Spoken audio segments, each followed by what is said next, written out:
नमस्कार। पत्रकार कुमार अंशुमन का ये पोस्ट जो उन्होंने ट्विटर पर डाला है, आशय यही है कि हम हर घटना को मीडिया के ज़रिए लड़ते हुए उसे डिबेट में बदल देते हैं और वहाँ से नौटंकी का रूप लेने लगता है, जिसमें हर कोई अपना चेहरा चमकाने लगता है। जनता की सक्रियता स्वाभाविक है, वो क्या करें?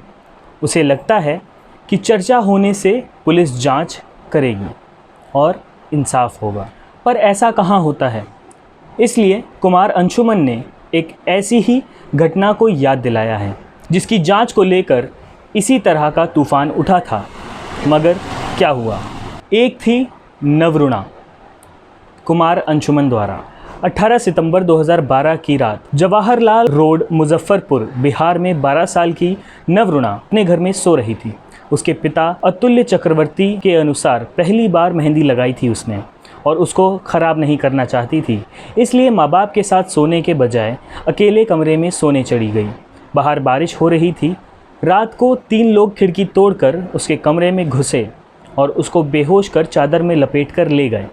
पिता ने बाद में बताया कि उस रात 3 लोगों को सामने देखकर बच्ची डर गई होगी। उसका बिस्तर गीला था। नवरुणा अपनी उम्र के बच्चों जैसी ही थी। घर वाले प्यार से सोना बुलाते थे, गली के कुत्तों को खाना खिलाती थी और वो उसके स्कूल से आने का इंतज़ार करते थे। बताते हैं कि कुछ लोग उसके पिता से 140 साल पुराना शहर के पॉश इलाके में स्थित वो घर खरीदना चाहते थे।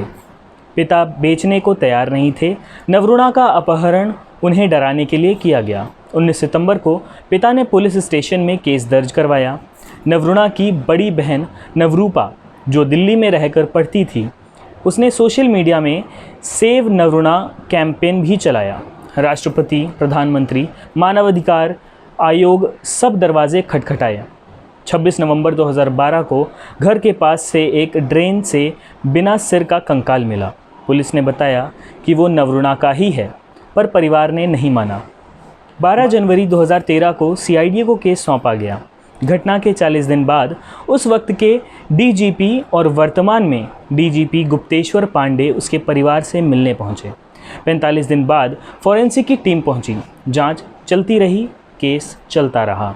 परिवार 2 बार नीतीश कुमार से मिला और आग्रह किया कि केस सीबीआई को दिया जाए। एक अपील सुप्रीम कोर्ट में भी की। अपनी उस अपील में अमूल्य चक्रवर्ती ने 11 लोगों का नाम दिया, जिसमें कुछ वरिष्ठ पुलिस अधिकारी भी थे। अमूल्य ने कहा कि उन्हें इन सब लोगों के अपहरण में शामिल होने पर शक है। सुप्रीम कोर्ट के आदेश पर सीबीआई ने फरवरी 2014 को केस में जांच शुरू करी। 28 अगस्त 2014 को सीबीआई ने डीएनए टेस्ट के आधार पर कहा कि वो कंकाल नवरुणा का ही है, पर पिता के अनुसार उन्हें रिपोर्ट नहीं मिली। वो कहते हैं कि ये कंकाल किसी 50 से 55 साल की महिला का है। केस के बारे में सूचना देने वाले को 10 लाख रुपए का इनाम भी घोषित किया गया, पर नतीजा कुछ भी नहीं। कुछ लोगों को शक के आधार पर गिरफ्तार भी किया गया, पर सब जमानत पर छूट गए। पिछले साल दिसंबर में सुप्रीम कोर्ट ने 10 मार्च 2020 तक जांच पूरी करने का आदेश दिया। 10वीं बार 6 महीने के लिए एक्सटेंशन दिया गया। नवरुणा केस देश की प्रीमियर जांच एजेंसी और बिहार पुलिस की विफलताओं का जीता जागता स्मारक है। जी हाँ, वही बिहार पुलिस जो मुंबई में सुशांत सिंह राजपूत का केस सॉल्व करने पहुंची है। नवरुणा कोई बड़ा स्टार नहीं थी और नहीं उसके लिए प्राइड ऑफ बिहार जैसा कोई शब्द इस्तेमाल किया गया।